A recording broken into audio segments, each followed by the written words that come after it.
merantau ke Malaysia waktu itu dengan membawa uang 200.000. Sampai beberapa tahun waktu itu saya nggak disapa sama paman saya. Karena saya nggak bisa dibilangin katanya. Perahu kayu dan kapasitas penumpangnya itu sampai 60 orang. Dan perahunya kecil, paling ukuran lebar 1,5 meter, panjang. Bos Soleh, famous already here in the Philippines, dia bilang. Loh kenapa sih? Dia bilang, sudah terkenal di sini di Filipina. Selagi ayam Filipina itu, ayam dari Filipina itu masih bisa dibunuh sama ayam lokal, saya tidak akan ke Filipina. Nah, gimana kalau nanti Kiai memilihkan saya, calon istri, yang memang orang baik, yang lahir dari pesantren. Ternyata, gara-gara saya jadi rusak. Nah, teman saya ini kalau nggak di-requestin lagu itu, dia nggak mau happy, nggak bisa enjoy. Meskipun minum, pakai obat-obatan sampai berapa, kalau nggak di-requestin, nggak diputerin lagu Barokallah, dia nggak mau, nggak bisa seneng. Nah, disitulah saya sama salah satu teman saya, yang tidak perlu saya sebutkan namanya, yang mudah-mudahan bisa mendengar video ini. Salah satu teman di daerah Sampang sana, saya itu dikasih ekstasi, ya, taruh di dalam minuman. Wah, situ udah gila saya. Dan ini sekarang kita masuk ke pertanyaan yang dipertanyakan masyarakat banyak, mungkin yang mengenal Kak Soleh dengan sebutan Soleh Ayam ya. Seperti itu Kak. Kalau nama-nama ngeternya seperti itu Kak.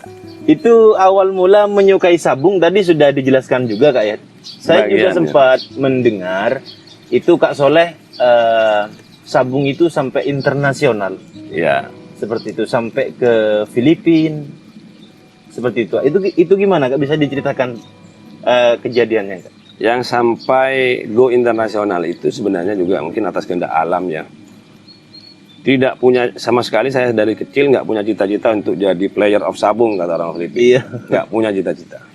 Bahkan orang tua saya dulu marahin saya waktu saya kecil SD kelas 3. Tuh saya ngikat ayam pakai bambu, senjatanya itu pakai bambu tadi. Tajihnya itu. Ya. Marah-marah luar biasa. Kamu nggak mungkin bisa ngikuti langkah-langkah Bapak. Bapak sampai saat ini, mulai dari kecil sampai sebesar tua ini, main ayam masih belum pernah jual warisan. Gara-gara main ayam. Itu saya pegang. Alhamdulillah saya main ayam ini sampai saya berhenti. Nggak sampai menyusahkan tetangga, saudara, apalagi menjual secuil warisan, tidak.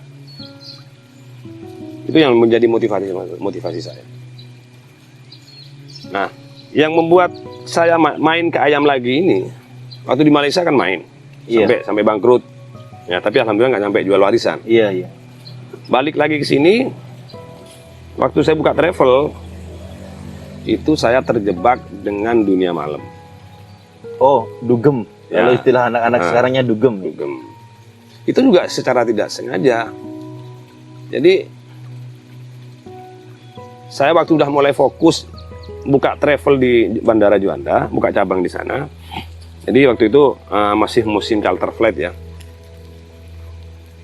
Nah kan penumpang-penumpang itu setiap hari nggak kurang dari 60 sampai 100. Dari Kak Soleh saja itu?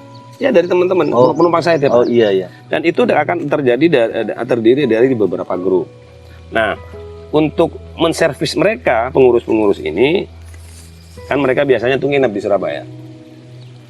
Saya tanya, mau makan, tak ajak makan. Mau karaoke, tak layani karaoke. Lalu waktu itu saya masih polos. Yang namanya minuman keras saya belum tahu. Belum pernah ya? Cuman saya ingin menyenangkan mereka, menservis mereka. Ya, saya bawa.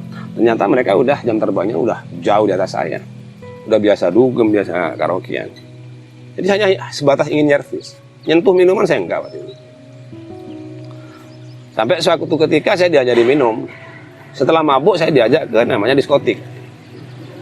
Nah disitulah saya sama salah satu teman saya, yang tidak perlu saya sebutkan namanya, yang mudah-mudahan bisa mendengar video ini. Salah satu teman di daerah Sampang sana, saya itu dikasih ekstasi, ya. Taruh di dalam minuman. Wah situ udah gila saya, nggak mau pulang. Tapi ditaruh dalam minuman itu Kak Soleh nggak tahu? Nggak tahu. Tiba-tiba badan terasa dingin, udah joget-joget sendiri, udah gila saya. Semenjak itu udah saya nggak lupa diri. besoknya berangkat lagi. Terus dari 2006 saya mulai break itu 2011. Nah di situ juga nama panggilan sama sebutannya Soleh Abdi Jaya. Orang di dunia malam tahunya saya Soleh Abdi Jaya. Dan dalam perjalanan saya di dunia malam, dunia kegelapan itu kalau saya panggil, ada sebuah hikmah yang luar biasa bagi saya. Waktu itu masih ngetrennya lagu Barokallah, lagunya Maher Zain. Oh, Maher Zain ya. Ya. Dan di situ saya punya teman dekat turunan Arab. Nah, teman saya ini kalau nggak di requestin lagu itu, dia nggak mau happy, nggak bisa enjoy. Pun minum, pakai obat-obatan sampai berapa, kalau nggak di requestin, nggak diputerin lagu Barokallah, dia nggak mau, nggak bisa seneng. Nah saat itu saya lagi on atau mabuk berat ya, saya bersandar kepala saya ke pagar DJ waktu itu. Jadi dalam posisi saya on berat itu saya alhamdulillah saya ada yang mengingatkan saya, ada yang menggugah perasaan saya dengan lafal Barokallah.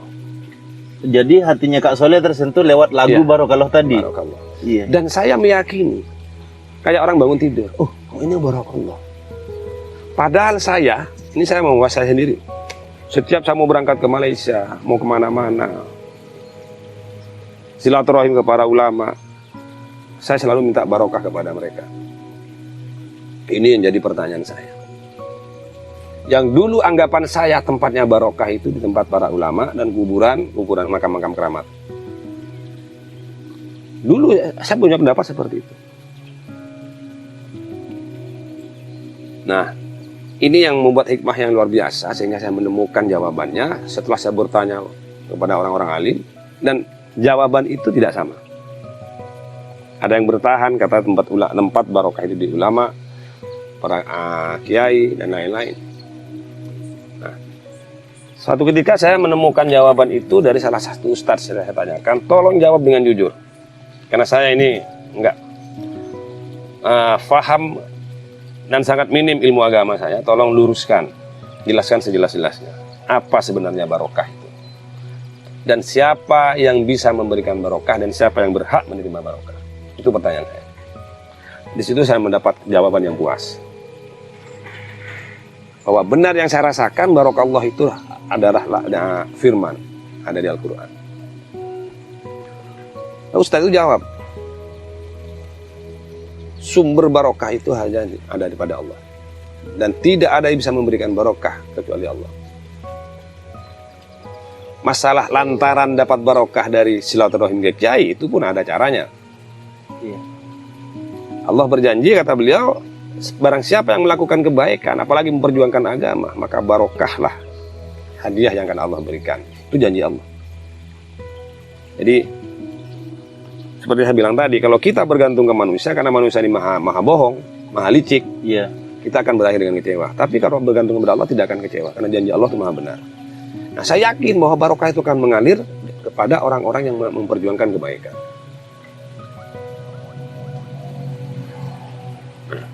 Mungkin saat ini orang masih banyak beranggapan bahwa barokah itu,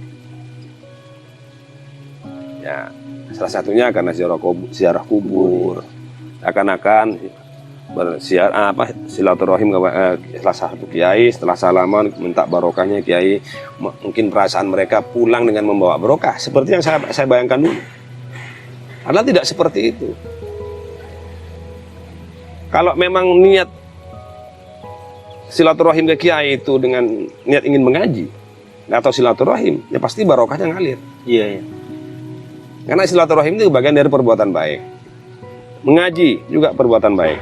Setelah dapat ilmu dari kiai, perintah kiainya, santunilah anak yatim, rawatlah orang miskin, tolonglah tetanggamu yang susah. Sholatmu juga dijalankan. Itu dijalani, itu semua perbuatan baik, maka barokahlah akan mengalir. Jadi barokah itu tidak segampang itu. Setuju. Melalui proses. Inilah pengalaman yang luar biasa di dunia malam saya. Sehingga disitulah saya menyadarkan saya. Dan saya memohon kepada Allah, ya Allah jangan hentikan saya saat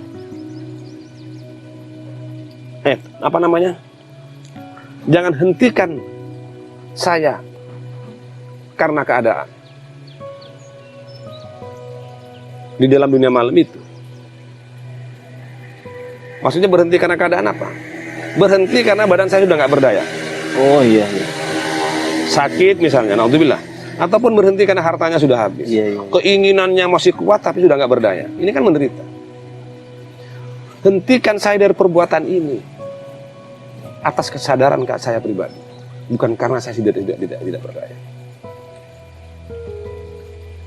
Ya alhamdulillah saya berhenti itu karena kemauan saya sendiri. Itu juga ada cerita yang lucu. Gimana itu Kak Soleh? Jadi setelah itu saya ketemu sama istri saya sekarang. Memang sebelumnya saya berdoa kepada Allah, ya Allah temukanlah saya dengan seorang wanita, siapapun dia, punya anak berapa, latar belakangnya seperti apa, yang penting dia mampu merubah saya ke jalan yang lebih baik. Saya ketemu sama istri saya itu juga butuh proses, putus nyambung, akhirnya saya sudah memutuskan waktu tengkar karena sama-sama keras kami memutuskan untuk meninggalkan dia, dan saya silaturahim lagi karena udah bingung segala macam. Saya silaturahim ke guru saya di pondok dan saya ceritakan masa lalu saya mulai dari A sampai Z, bahwa semenjak keluar dari pesantren itu saya memang menjadi orang rusak. Akhirnya sebelum itu kan saya punya keinginan karena mau ingin meninggalkan wanita ini, padahal saya minta carikan jodoh istri ke kiai yang dari anak-anak pesantren. Tapi batin saya berkata, kalau begini caranya saya akan pengecut. Dulu saya punya suka dengan tantangan, sebuah kebanggaan bagi saya ketika saya mampu merubah hidup orang lain menjadi baik. Ketika saya bisa mengangkat orang wanita yang tidak baik menjadi baik. Ini kok saya menyerah, gitu loh. Tadi batin saya bertengkar. Nah, gimana kalau nanti kiai memilihkan saya calon istri yang memang orang baik yang lahir dari pesantren, ternyata gara-gara saya jadi rusak. Betapa berdosanya. Iya, iya. Jadi setelah itu saya berpikir saya nggak jadi mau ngomong ke kiai, suruh carikan istri. Terus saya dikasih 2 perkataan. Setelah saya cerita panjang lebar, teman sudah nggak berani ngomong suruh carikan istrinya anak pesantren. Guru saya itu luar biasa. Saya dikasih 2 perkataan. Ada 2 hal di dunia ini yang tidak bisa yang tidak bisa dikejar oleh manusia. Terus saya tanya, apa itu kiai? Yang pertama, kesempurnaan. Seberapa banyak wanita yang kamu cari, kalau kamu nyari yang sempurna, tidak akan pernah kamu dapatkan. Jadi kesimpulan kiai itu langsung sana. Terus yang kedua, jangan pernah mengejar kepuasan. Karena sifatnya manusia itu serakah. Iya, iya. Setuju. Setuju itu. Kalau kepuasan yang kamu cari, akhirnya kamu akan binasa. Apa kita bayang? Kenapa kepuasan itu sama kiai itu emang guru saya diibaratkan seperti kita dalam keadaan haus minum air laut. Minum terus dan minum terus akhirnya mati. Bisa kita buktikan orang yang binasa itu memang dia menuruti hawa nafsunya, kepuasan yang dikejar sampai dia binasa. Punya istri cantik masih kurang cantik, punya mobil 5 aku minta 10 dan seterusnya. Dan memang kenyataannya memang manusia-manusia memang seperti itu sekarang Kak Soleh. Sifat manusia serakah. Iya. Akhirnya karena menuruti hawa nafsunya meskipun bukan haknya dikuasai, menghalalkan segala cara. Ya udah kalau udah seperti itu ya itu nggak selamat dari dunia akhiratnya nggak selamat. Di dunianya aja udah jadi omongan orang. Iya, iya.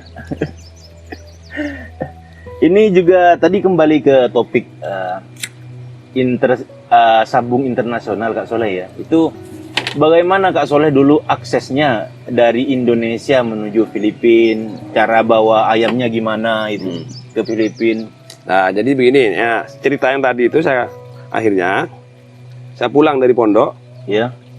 Saya langsung ziarah kubur setelah saya silaturahim ke kiai mendapatkan 2 jawaban tadi. Ya. antara kesempurnaan dan kepuasan. Jangan pernah. Saya berintrospeksi diri lagi, saya kembali ke Bangkalan. Saya mampir ziarah ke makam Syekhona Holil. Setelah saya ngaji, mendoakan orang-orang yang sudah tiada, dan saya juga berdoa kepada Allah, minta petunjuk. Ya Allah, kalau memang dia masih jodohku yang terbaik, yang Engkau kirim untukku, ya Allah, dekatkanlah, kembalikan dia kepadaku. Kalau memang dia bukan jodohku yang terbaik, yang akan membuat malapetaka di masa akan datang, jauhkanlah dia. Itu posisi saya pisah sama istri saya. Setelah saya keluar dari makam Syekhona, saya duduk sendiri di parkir di depan mobil sambil merenung, sambil menghadap ke rumah saya, ke Geger. Waktu itu saya niatkan, kalau memang dia yang terbaik, ya Allah, dekatkanlah, ketemukanlah kami. Gak sampai 15 menit waktu itu, saya bicara sendiri dalam hati. Akhirnya istri saya nelpon, Langsung mendapatkan langsung jawaban. nelpon dan minta nangis-nangis minta jemput. Waktu itu posisi dia lagi stres berat, ini posisi on. Saya berangkat ke Surabaya, saya jemput, balikan lagi. Nah, dari situ kami sudah sama-sama capek, ya, sudah ada hasrat ingin hidup tenang.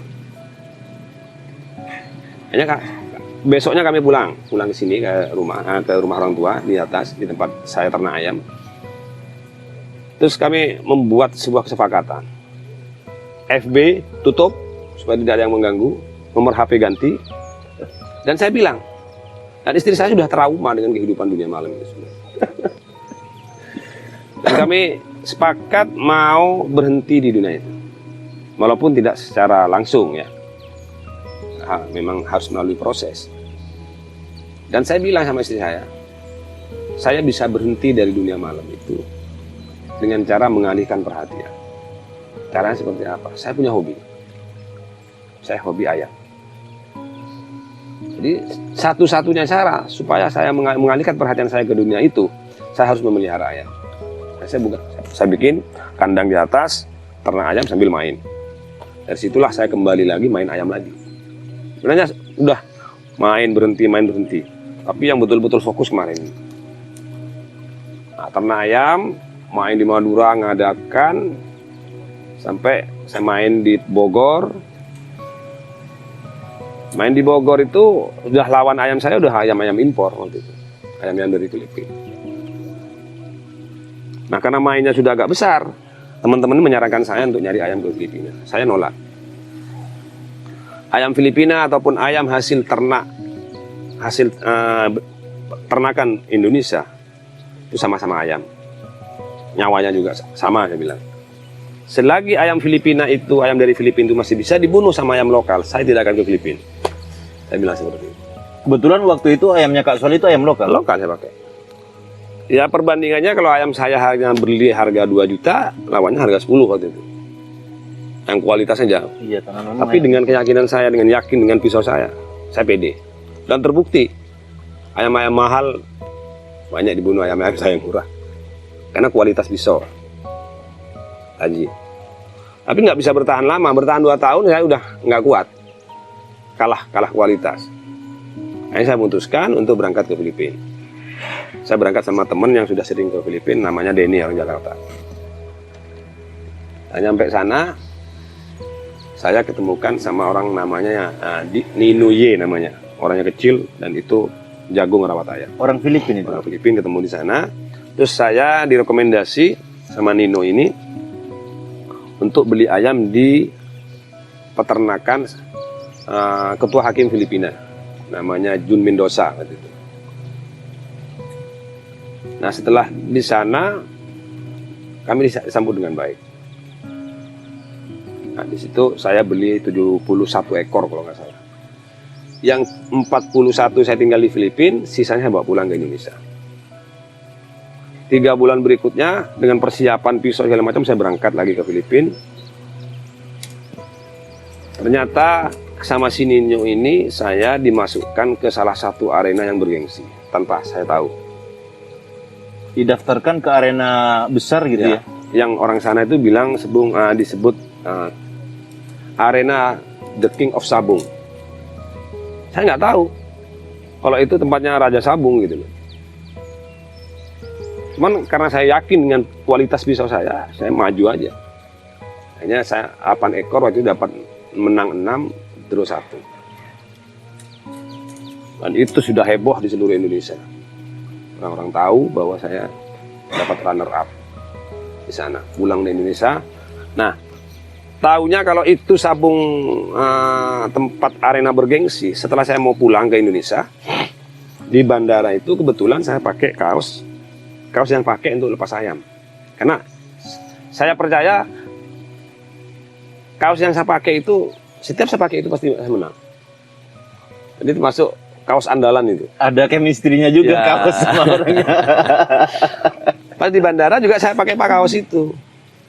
Begitu saya turun dari mobil, kok orang di bandara ini rata-rata hampir seluruh pandangannya ditujukan ke saya.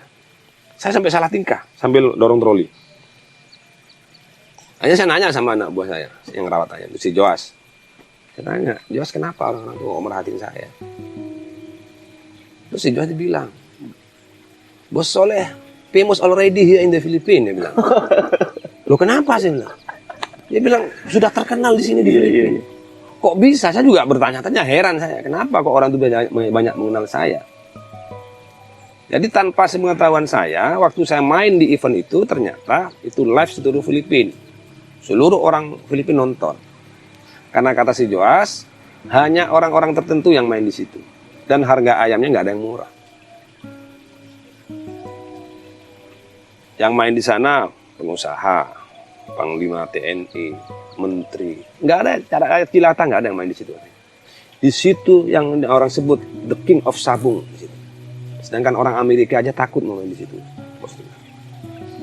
Nah, kenapa orang itu bisa memperhatikan saya bilang.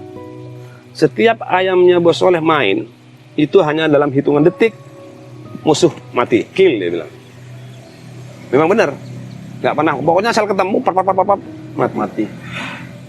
Nah, dari situ saya berpikir, ini karena kualitas pisau saya.